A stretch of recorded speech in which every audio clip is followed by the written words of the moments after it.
Assalamualaikum warahmatullahi wabarakatuh. Perkenalkan, nama saya Nia Ramadhani dari kelompok A4 dan saya akan menjelaskan sedikit tentang peran Indonesia dalam menciptakan perdamaian dunia melalui organisasi internasional. Indonesia dengan politik luar negerinya yang bebas aktif mampu berkontribusi untuk menciptakan perdamaian dunia yang dilakukan melalui berbagai organisasi internasional seperti PBB, ASEAN, dan sebagainya. Peran Indonesia dalam Perserikatan Bangsa-Bangsa. Perserikatan Bangsa-Bangsa merupakan suatu organisasi internasional yang memiliki anggota hampir seluruh negara di belahan dunia. Perserikatan Bangsa-Bangsa didirikan pada tanggal 24 Oktober 1945 di San Francisco.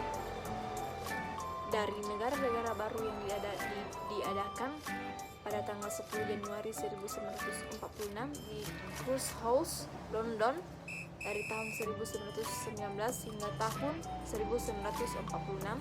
Sebelum didirikan PBB, ada organisasi yang hampir sama, yaitu Liga Bangsa-Bangsa. Asas PBB. Berikut adalah asas dari PBB.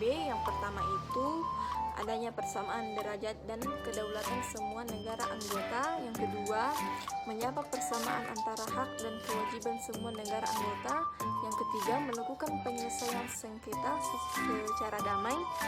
Yang keempat, setiap anggota PBB memberikan berbagai bentuk bantuan kepada PBB sesuai dengan ketentuan dalam piagam PBB. Yang kelima, PBB tidak dapat mencampuri urusan dalam negeri negara anggota. Dan B, tujuan PBB. Adapun tujuannya yaitu mengembangkan kerjasama internasional dalam memecahkan masalah-masalah ekonomi, sosial, budaya, dan kemanusiaan, menyelesaikan perselisihan dengan cara damai dan mencegah timbulnya peperangan. Dan kedua, menjadikan pusat kegiatan bangsa-bangsa dalam mencapai kerjasama yang harmonis untuk mencapai tujuan PBB. C. Peran Indonesia dalam PBB. Yang pertama, melakukan pengiriman pasukan Garuda pertama kali ke negara Timur Tengah, yaitu pada bulan Januari 1997 mengirim pasukan Garuda 1 dalam rangka untuk membantu penyelesaian konflik yang berada di wilayah tersebut. Dan kedua, pada tanggal 10 September 1960 melakukan pengiriman pasukan Garuda 2 dan 3 ke negara Kongo yang bertujuan untuk mengatasi konflik di negara tersebut. 2. Peran Indonesia dalam ASEAN. ASEAN atau juga dapat disebut dengan Perhimpunan Bangsa-Bangsa di kawasan Asia Tenggara adalah suatu organisasi kerjasama di kawasan regional negara-negara Asia Tenggara yang bergerak dalam bidang sosial, ekonomi, dan kebudayaan. A. Latar belakang ASEAN. Berikut latar belakang dari berdirinya organisasi ASEAN di Asia Tenggara. Yang pertama, faktor intern.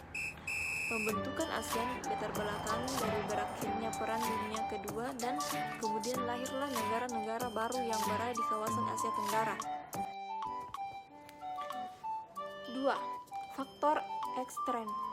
Pembentukan ASEAN juga dilatar belakangi dengan adanya krisis Indochina yang diakibatkan munculnya gerakan komunis yang berusaha menguasai negara Laos, Vietnam, dan Kamboja, sehingga negara-negara di kawasan Asia Tenggara sepakat untuk membentuk organisasi ASEAN.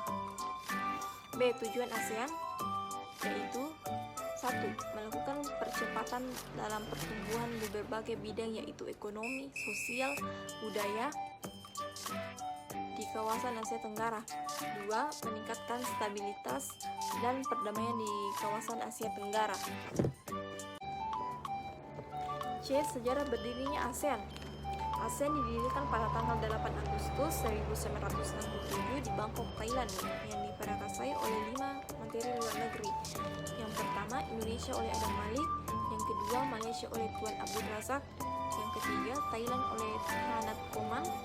Yang keempat, Filipina oleh Narisko Ramos. Yang kelima, Singapura oleh S. Rajaratnam. Setelah berjalannya waktu, anggota ASEAN bertambah menjadi 10 negara, yaitu yang pertama pertama, Filipina negara pendiri, yang kedua Indonesia negara pendiri, yang ketiga Malaysia negara pendiri, yang keempat Singapura negara pendiri, yang kelima Thailand negara pendiri, yang keenam Brunei Darussalam bergabung pada 7 Januari 1984. Yang ketujuh, Vietnam bergabung pada 28 Juli 1995. Yang kedelapan, Laos bergabung pada 23 Juli 1997. 9. Myanmar bergabung pada 23 Juli 1997. 10. Kamboja bergabung pada 16 Desember 1998. D. Peran Indonesia dalam ASEAN. Berikut adalah peran penting Indonesia dalam pembentukan organisasi ASEAN. 1. Indonesia menjadi salah satu negara yang menggagas lahirnya ASEAN. Indonesia memiliki wakil yang ikut dalam deklarasi Bangkok, yaitu Menteri Luar Negeri Adam Malik. Atas nama Indonesia, Menteri Luar Negeri Adam Malik menjelaskan sebagai visi Indonesia yang bertujuan untuk membentuk ASEAN. 3. Peran Indonesia dalam Konferensi Asia Afrika. KAA merupakan organisasi perkumpulan dari bangsa-bangsa Asia Afrika. Organisasi ini dibentuk untuk menjadi dan mewujudkan perdamaian seluruh dunia. Latar belakang KAA. Yang pertama itu persamaan nasib di berbagai negara-negara yang ada di Asia dan Afrika, terutama yang pernah mengalami suatu penjajahan. 2. Persamaan masalah sebagai negara yang masih terbelakang dan masih berkembang. 3. Memiliki suatu keinginan menggelang berbagai kekuatan dari negara-negara Asia Afrika yang bertujuan untuk mendukung perjuangan dalam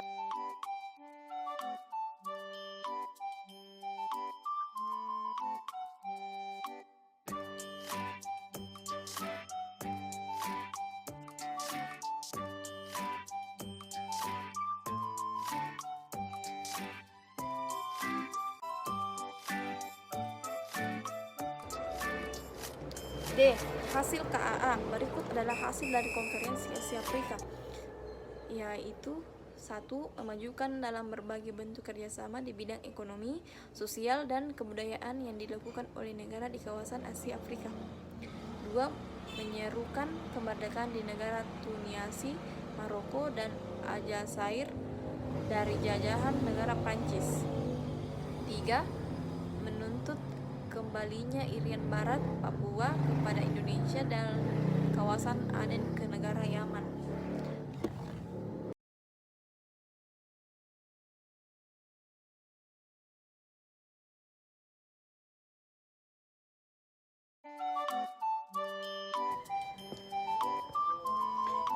Peran Indonesia dalam KAA. Berikut adalah peran Indonesia dalam KAA.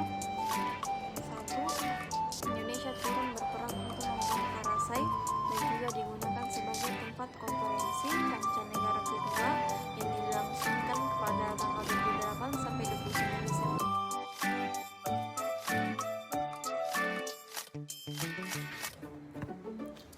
F. Arti penting KAA. Berikut arti penting terselenggaranya KAA. 1. Memberikan sebuah harapan bagi kemerdekaan negara yang masih mengalami penjajahan. Yang kedua, nilai-nilai yang berada dalam Dasar-Sila Bandung mulai diakui oleh negara-negara di dunia. Yang ketiga, memberikan berbagai dukungan untuk negara-negara yang berada di Asia Afrika untuk melepas dari penjajahan bangsa-bangsa Barat. G. Manfaat KAA. Berikut manfaat pelaksanaan KAA dari berbagai pihak. 1. Manfaat KAA bagi Indonesia.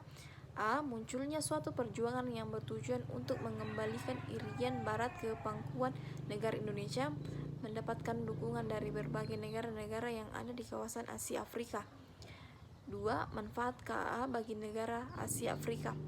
A. Perjuangan yang dilakukan oleh bangsa-bangsa yang berada di kawasan Asia Afrika yang bertujuan untuk memperoleh kemerdekaan makin meningkat. Yang ketiga, manfaat KAA bagi dunia. A. Berkurangnya ketegangan dunia. B. Politik rasialis atau yang disebut diskriminasi warna kulit mulai berkurang. C. Negara-negara penjajahan mulai melepaskan semua daerah jajahannya. 4. 4. Peran Indonesia dalam gerakan non-blok GNB. Gerakan non-blok merupakan salah satu gerakan yang tidak memihak salah satu blok, baik blok barat liberalisme ataupun blok timur komunisme. Tujuan utama gerakan non-blok adalah kemerdekaan, ketegangan atau ancaman perang. A. Sejarah berdirinya gerakan non-blok. Blok Barat dan Blok Timur muncul sebagai dua kekuatan besar pasca Perang Dunia II. Amerika Serikat merupakan pemimpin Blok Barat yang beraliran liberal, sedangkan Uni Soviet merupakan pemimpinan Blok Timur.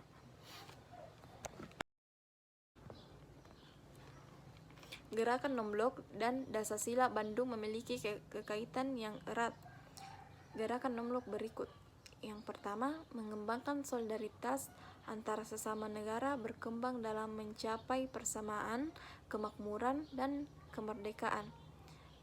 Dan yang kedua, turut serta meredakan ketegangan dunia akibat perseteruan antara blok barat dan blok timur. Yang ketiga, berusaha membendung pengaruh buruk baik dari blok barat maupun blok timur. Itulah tadi video pembelajaran dari saya. Mohon maaf bila ada kata yang salah. Wabillahi taufiq wal hidayah. Wassalamualaikum warahmatullahi wabarakatuh.